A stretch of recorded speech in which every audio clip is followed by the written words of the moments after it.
Thank you, everybody, for being so patient and coming out here tonight. I understand that some of you have been waiting here for a little longer than we expected, but we thank you all for being with us today, and we thank you all for being so patient. So good evening to our city council members, who I believe are still in a hearing upstairs, but if they're down here, we'll stop to recognize them when they come down. But thank you, Mount Vernon friends and family. Thank you for the opportunity to speak tonight. Thank you to my wife, who's here with us. There goes Cherish, the First Lady of the City of Mount Vernon. And I want to thank our elected officials who support Mount Vernon, Senator Jeff Klein, Assemblyman Gary Prutlow, our newest senator, Senator Jamal Bailey, as well as Ruth Hassel Thompson, our former senator, and thank you to Congressman Elliot Engel, who has done a world of supporting us. Thank you to Legislator Lyndon Williams, who has been consistent in fighting for Mount Vernon. So thank you to them for all of you for helping us out. We must also thank our international supporters, our Jamaican Prime Minister, Andrew Holness, who I had the privilege of meeting with recently, and he's excited about the opportunities that we share between our city and his great country. And this is the second time that I've had the privilege of reporting to you on the state of our city. And I'm proud of our newfound forward movement for Mount Vernon. And I'm excited about the magnificent things on our horizon. Everywhere we go, people are noticing Mount Vernon. The Conference of Mayors, the World Economic Forum, the White House. Our 4 square miles has had a huge impact on everyone around us. And they recognize that there's something unique and special about the bond that makes us a close-knit community, and it's just one of the reasons why the Journal News named us the best of the bunch for young millennials in Westchester County. Although our pride, you can clap for that, you're our best.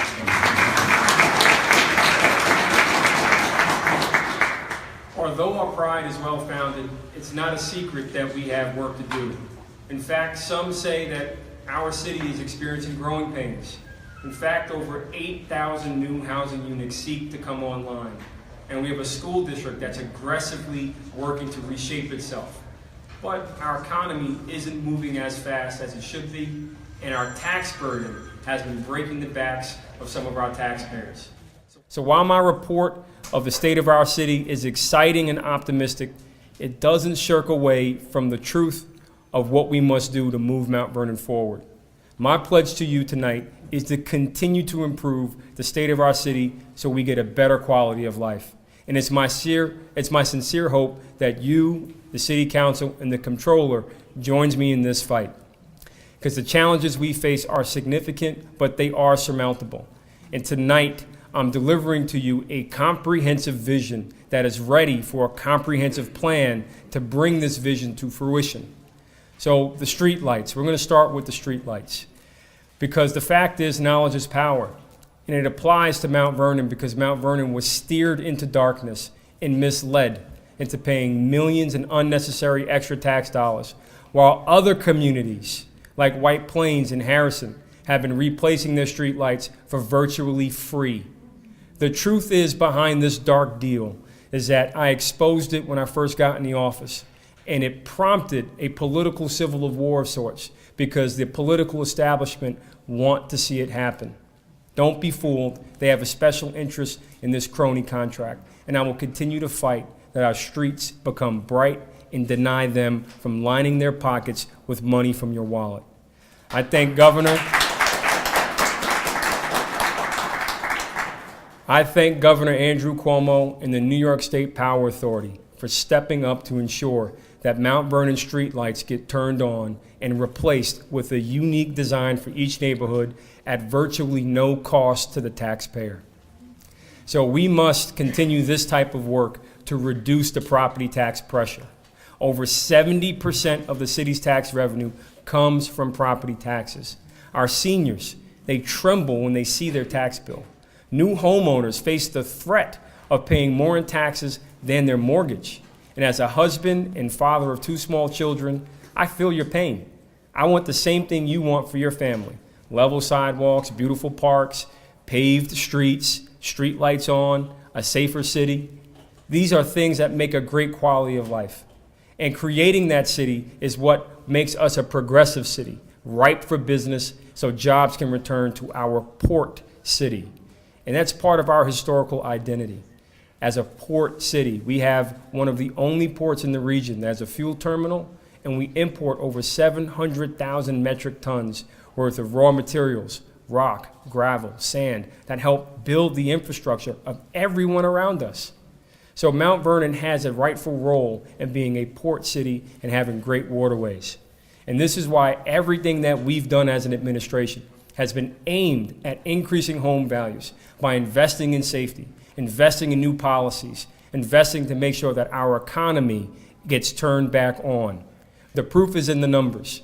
We've saved hundreds of thousands of dollars in extra costs versus previous years. And in last year's report, and moving forward, I extended numerous olive branches in hopes that everybody would get on board with Mount Vernon's future.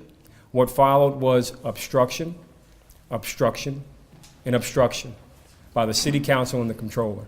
Now, on behalf of the taxpayers, I remain committed to fight any and all necessary conflicts to move our city forward. It's obvious that some folks with the political establishment have not heard the people speak when they elected me as mayor of Mount Vernon. And I'm here to remind them all that we have a lot of unfinished business and a comprehensive vision that the city needs and that we're striving toward. So first, we have to finish the cable contract. It's been sitting on the City Council's desk for almost 6 months now. It expired in 1999, and we have successfully negotiated a new deal promising access to cable and internet to thousands of families with limited economic resources. And the cost would be about $10 a month, down from $175 a month. That's a huge savings. Eligible seniors, families that have low income, or kids that are on free and reduced lunch. These are people that get access and the benefit of having high internet speeds, being able to use their money more wisely, and not have to choose between their rent, their electric bills, their cable bills, or other life necessities. So I'm looking forward to a decision to be made, making sure that the council acts on this cable contract that's been sitting on their desk for quite some time. And I believe that it's also time that we look at the major benefit of this cable contract, which will include transparency in City Hall. It will include cameras in the City Council chambers. It will include cameras inside the mayor's conference room. It will include cameras in various meeting rooms, as well as free public Wi-Fi, in addition to $1 million in new revenue for the city of Mount Vernon. That's real money on the table, and it's been sitting there waiting for us to collect it and invest in Mount Vernon. So I'm calling on each and every one of you here to urge the council to act and pass the cable contract.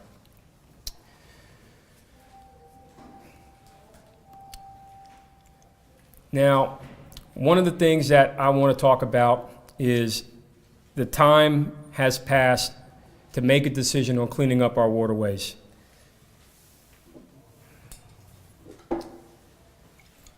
Here is a sample of the water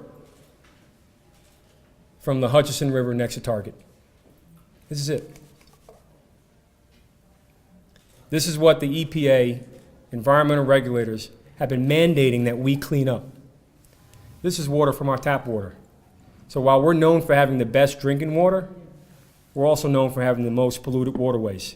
And this is the role that we need to take away from. We need to stop this and invest in cleaning up our waterways. This is water that our kids are inheriting and we should be swimming in. But we can't because it's literally a cesspool. We delivered some jars up to the city council so they also have it. I'm gonna put that right here. But a few weeks ago, the U.S. Attorney's Office notified us that they are dragging Mount Vernon into court to get an order for the city to fix its broken sewers. And yet 2 council members walked out of the meeting and the comptroller pretended as if she knew nothing was ever going on with our sewers. This has been 13 years in the making. The time is up. We have a new president that seems to have a very dim view of communities like Mount Vernon and the favors that we may have been awarded prior to President Trump's arrival seem to be not available anymore. So we have to make a decision to comply with this order to fix our broken sewers and restore our waterways. And it's not a bad thing. I want to point to the city of Atlanta. I want to point to the city of Philadelphia. I want to point to the city of Port Chester. Each of these communities invested in their sewers, fixed their broken sewers, and a renaissance took place. Jobs were created. That's what businesses need to flourish. They need a strong infrastructure so they can build up and homes can build out. So I'm calling on my colleagues in government to look at the examples, the proof in investing in our infrastructure, because we can complete this and make sure that we experience the same type of economic renaissance as a result.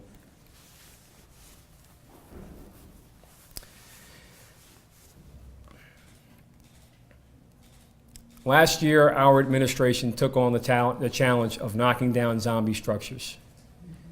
We know that we were not able to take down as many as we would like because we received political pushback, especially on paying the bills on time to the contractors that step up to clean up this mess.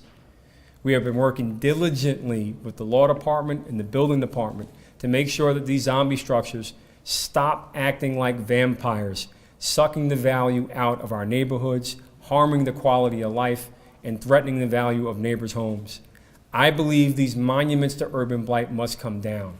Mount Vernon wants to see these zombie structures fall, as does Attorney General Eric Schneiderman, who we thank for his support in giving Mount Vernon $175,000 to invest in developing a plan to attack these zombies and rid them from our neighborhoods once and for all. From the ashes of these structures, new homes and parks can rise so young people, multi-generational families, can put down their roots deeper into Mount Vernon. And in April of last year, we proposed a policy procedure called the American Dream Auction to provide opportunities for people to buy city-owned property at discount prices to stabilize neighborhoods over the long term. We know that there's a glut of city-owned properties that terrorize neighborhoods. And I will continue to insist that we sell these properties to people that work in Mount Vernon, work for Mount Vernon, and get a shot at obtaining the American dream. I don't understand why this proposal has not moved or been acted on over the past year, because it's something that's going to turn the lights on in areas of high crime, in areas of no activity, and it's going to restore life to neighborhoods that are looking for new life and new futures.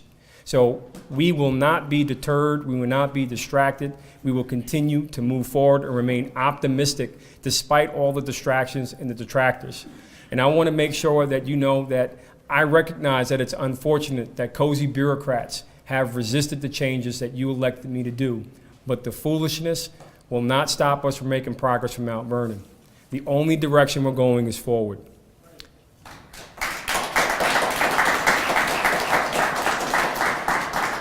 So I'm going to share with you a few more things that we have accomplished despite all the shenanigans and obstructionism. Everyone should feel confident that change will continue to happen despite some destructive political establishment that's trying to destroy Mount Vernon's future. First, Universal Circus is coming to town, and they will be at Memorial Field.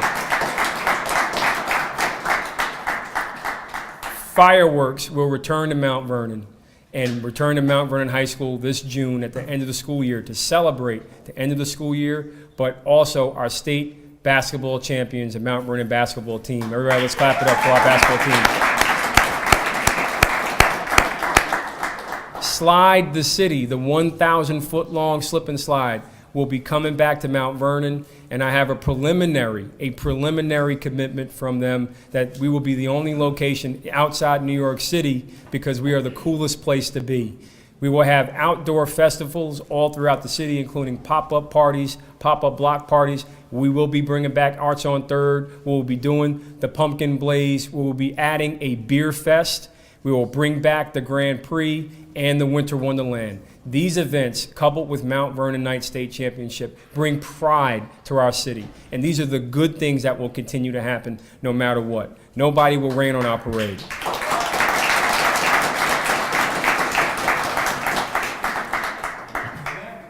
And I need to share with you what else is happening to make City Hall work for you.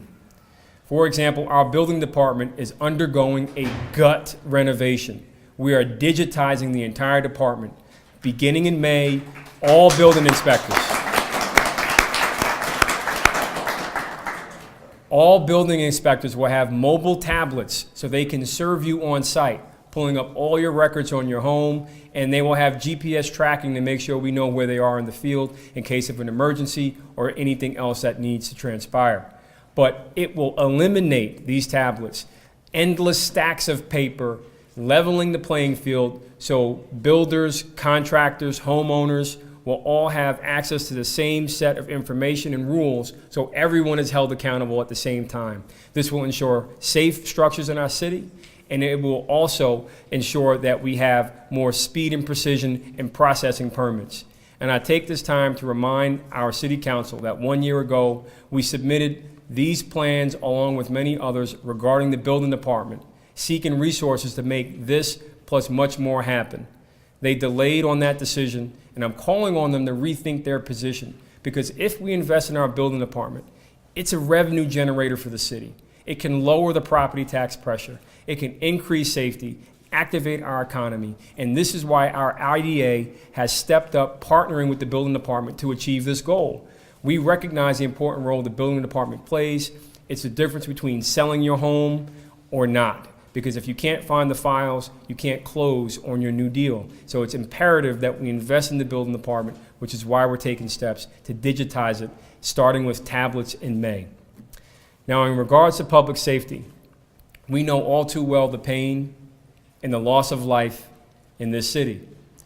I'm going to ask everyone for a moment of silence for the following victims of violence in our community: Wilbert Francis, Marteau Frater, Jovel Stewart, Charles Smith, Martin Lisnick, Ashley McDuff, O'Neill Bandu, Samaya Youssef, Dorian Day, Kyle Dennis, Shamoya McKenzie.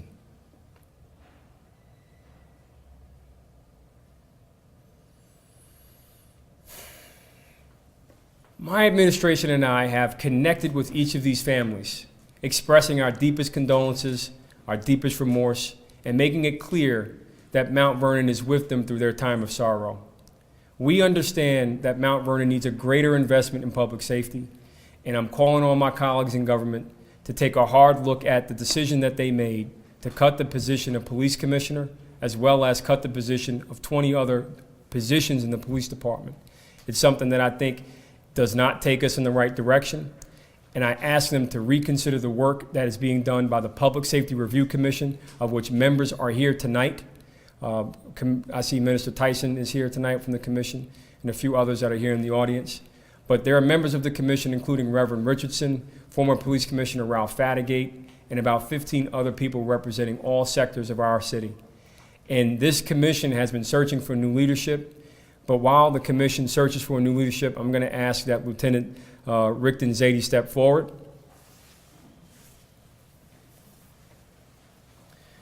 So while the commission is searching for new leadership, everyone, I want to introduce Mount Vernon's newest captain. You can clap.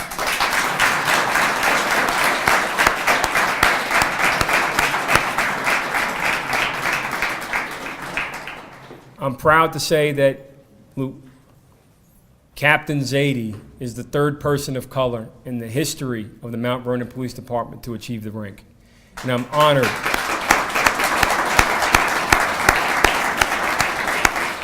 And I'm honored by his commitment and the role model he serves for our community.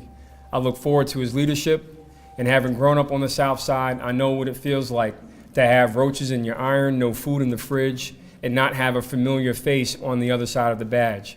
But knowing that I was lucky enough to be a golf caddy in the area and have opportunities to receive educational opportunities, but also have faith to find my way through, I was incredibly lucky to also have mentorship set by police officers like Captain Zadie, school resource officers that kept me away from the lure of violence. And this is why I've taken a firm stand to reinstate the school resource officer program, DARE officers, and community policing in Mount Vernon. Thank you, Captain.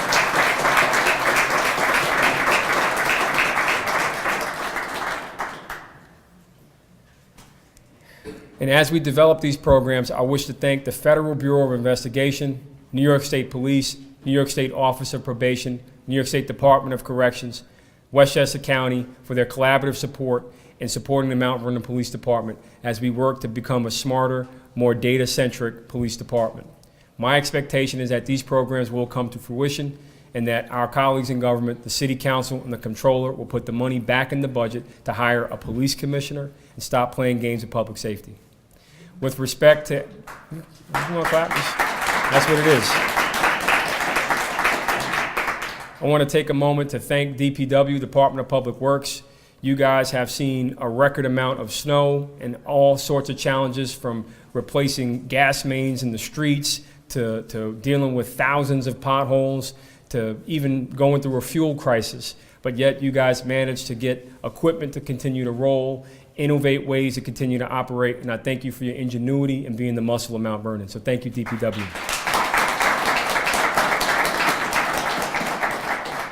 We also have to thank the school district for their support, particularly in the snow operation, and again, Governor Andrew Cuomo for sending down additional equipment to help us remove snow from very dense and packed areas.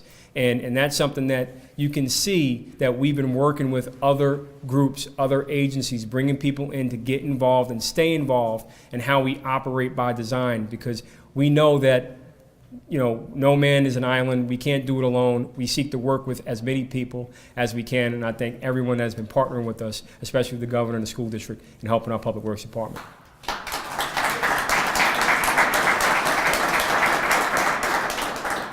The Youth Bureau is housed in the attic of City Hall. An attic is no place for children to hang out. I mean, if you're a teenager, it is. If you're a teenager, you also want to hang out in the basement, but that's a different story. But with that in mind, I requested the reports on whether or not the YMCA is fit for public use.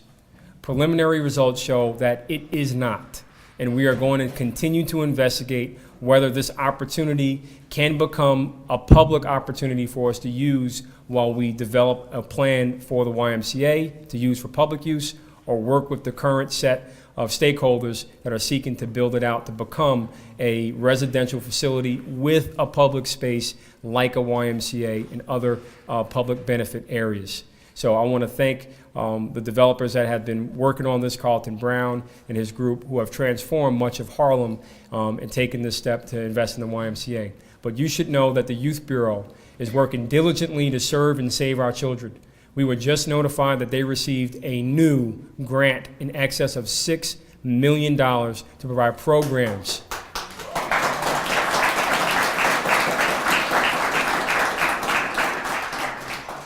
Programs in support of science, technology, engineering, math, and languages. This summer, we expect to offer language programs for toddlers and teenagers, spanning from Chinese to Spanish to coding and financial literacy. So thank you, Executive Director Damia Harris and her staff, for their hard work.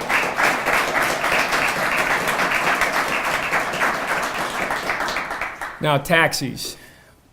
A safe and prosperous Mount Vernon is one that creates jobs and makes it easier for folks to get to their jobs. Our taxi industry has been overlooked for years, despite the fact that every day hundreds of Mount Vernonites use taxis to run errands, get to work, manage their health and wellness. The Mount Vernon Industrial Development Agency has partnered with the Taxi Association of Mount Vernon to transform the industry. Many of you may have seen just outside the demo car outside City Hall, just behind me. It is a new Nissan 2017 model that is comfortable, safer, more fuel efficient, designed to accept credit cards and debit cards in addition to cash. TV, that's correct, and it has a skylight as well. If done properly, we expect to get at least $500,000 in new revenue from the taxi industry, and we're on the brink of removing 100 dilapidated cabs from our streets. The savings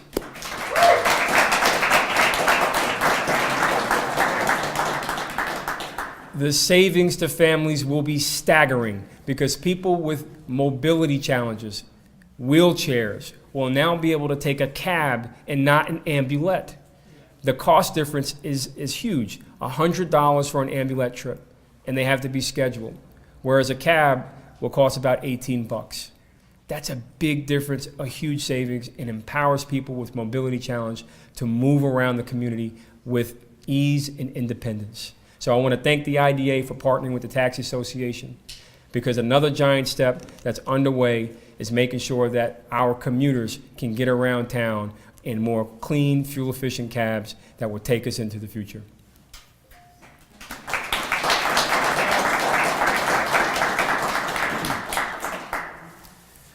One of the things that I can tell you is that in City Hall, we are taking additional steps to digitize City Hall. To my right, your left, there are bulletin boards. Yeah, hold it for Uber. With respect to the bulletin boards, we expect to have these digital boards, but I do want to also take a moment to come back to the taxi industry, because Uber has been a threat to many in the industry. And we have put Uber on notice that we expect to receive information on their business activity within our area, because we expect to seek our fair share of the taxes that they have taken from us wrongfully. And we expect to have a dialogue with Uber in the coming weeks to make sure that they either comply with our local laws or they stop doing business in our city, because they're taking precious revenues and jobs away from our community.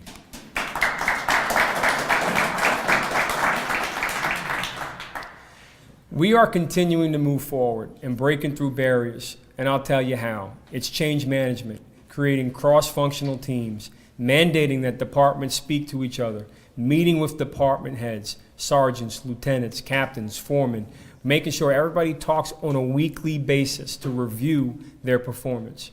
We are making progress by holding everyone accountable for their work responsibilities. And we have big plans for our city, starting with the plan to transform South 4th Avenue into our own Times Square, a pedestrian-friendly plaza that lets the economy flourish. And I want to be clear that the little politics will not make Mount Vernon's future a lame duck. We have a bright future.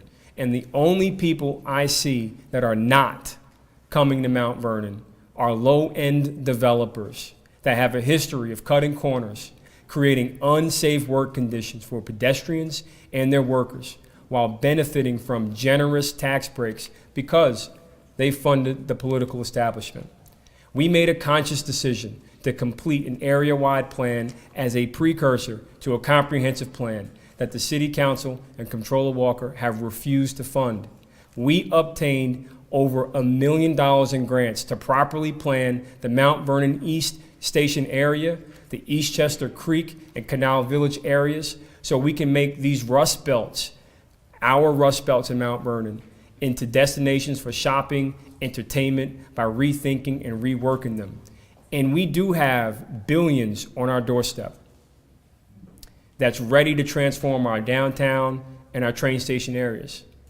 But I believe that our renaissance truly begins with our parks. So does Governor Andrew Cuomo.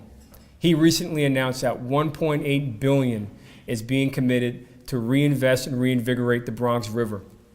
Mount Vernon deserves to be connected to the governor's Empire Trail vision, including with pedestrian walkways crossing the train tracks, reconnecting our city on the west side. The billions of responsible development proposed for this city is coming. So let me tell you what's next and where the City Council and the Comptroller have to make a clear choice. The choice is you're either with Mount Vernon or against Mount Vernon. You're either on Team No or Team Go. We know that the environmental regulators said Mount Vernon will pay significant fines if we don't comply with fixing our broken sewers, restoring glory at Memorial Field, cleaning up our polluted waterways. We have a decision to make, compliance or defiance. I believe we should reclaim our parks, clean up our waterways, and use them as hubs for our quality of life. Wilson Woods is a prime example. There has been much debate and discussion around Wilson Woods Park and the potential development along Bradford Road. This park belongs to the people of Mount Vernon, and it's my belief that it must always be open and accessible for all to enjoy.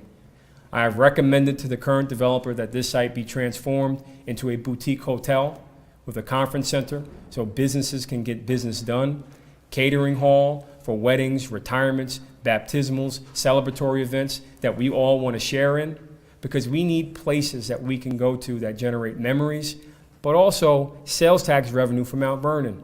That's how we reduce the property tax pressure, by bringing in more business, not more residents without the right plan.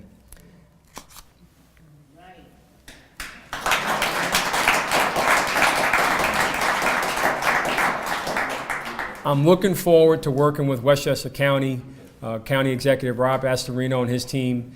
They've committed to help us clean up the greenway along the Hutch River and connecting it to Memorial Field and the waterfront adjacent to Hutchinson Field, which is behind Target.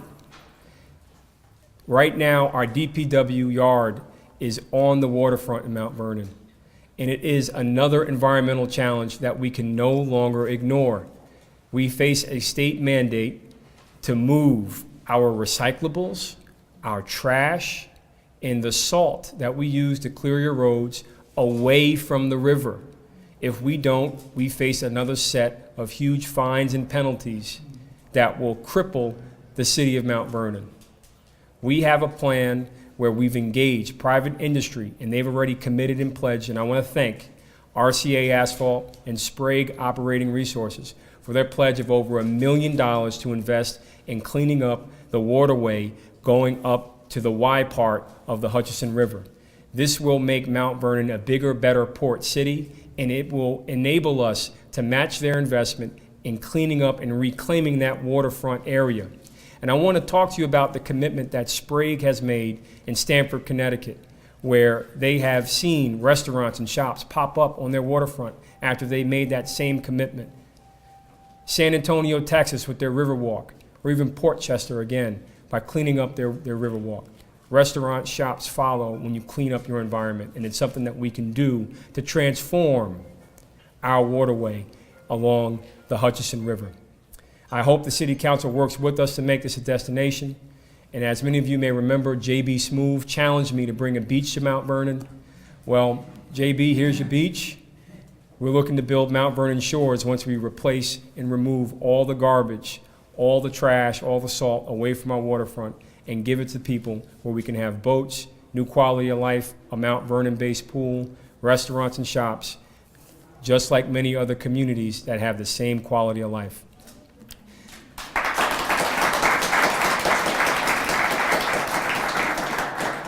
And it's that type of investment that brings the right ingredients and the right mix that creates jobs and lowers the property tax pressure.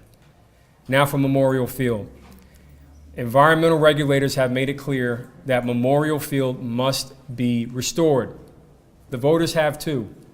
We must now pay a fine totaling $40,000, along with following a rigid state schedule to give the parkland back to the people.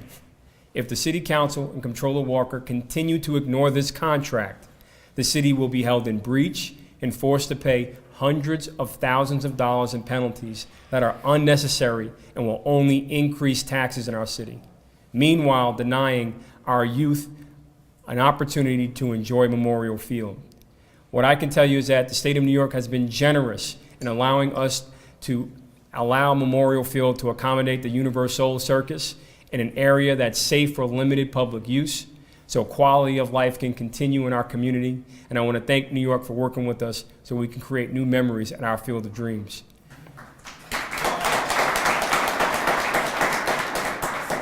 The next step is truly simple. We need your help and support to urge the council and the comptroller to work with us to clean up Memorial Field, to commit to paying the fine, because we can have this done and restored to the public by 2019 if we follow the schedule.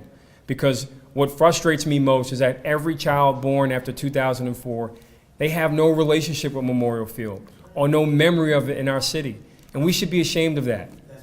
We're a city of champions, and the wall of legends that's been erected at Memorial Field was designed to remind us that we can rise from the ruins. The illegal dumping that happened in 2015 before I got in office is something that we need to dig ourselves out of.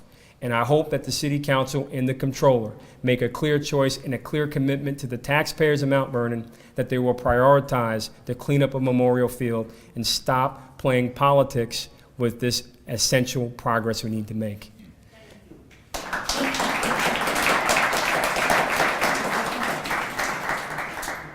We expect trucks to be rolling in and out later this fall, and we hope that with your support, we can stick to this schedule and get Memorial Field cleaned up.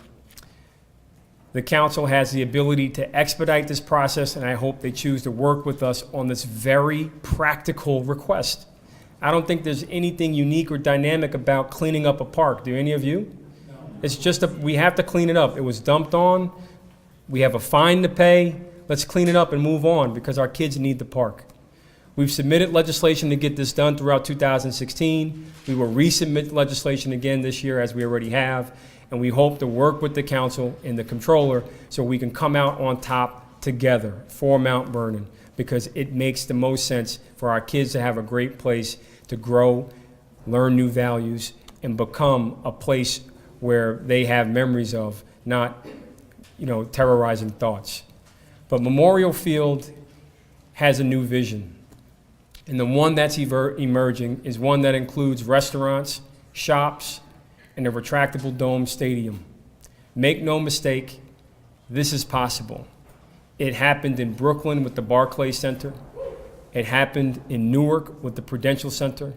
It happened in Baltimore with Camden Yards. And it happened in Mount Vernon in 1924 when Mayor McQuestion made a decision. He looked out and said, we must build something that's one of a kind, that's going to last for generations to come. And Memorial Field did. It sat 10,000 people. It hosted the Jackson 5. It hosted major events and celebrations. It shot the first Super Bowl commercial. It was home to the rodeo. It was home to the African cultural market. It was home to classic car shows. It was a place where our high school would graduate from. It was a place that Mount Vernon shared with the region. Iona played their bowl games there. Pro teams went to practice there. But for some reason, we lost touch with that proud past. And I believe it's time to make another once-in-a-lifetime decision to invest in our future and make Memorial Field a destination for sports and entertainment. It will make Mount Vernon a place where champions are made again, and I'm calling on each and every one of you to play your role on Team Mount Vernon. Everybody, thank you for your time. It's time for us to go and win. Thank you.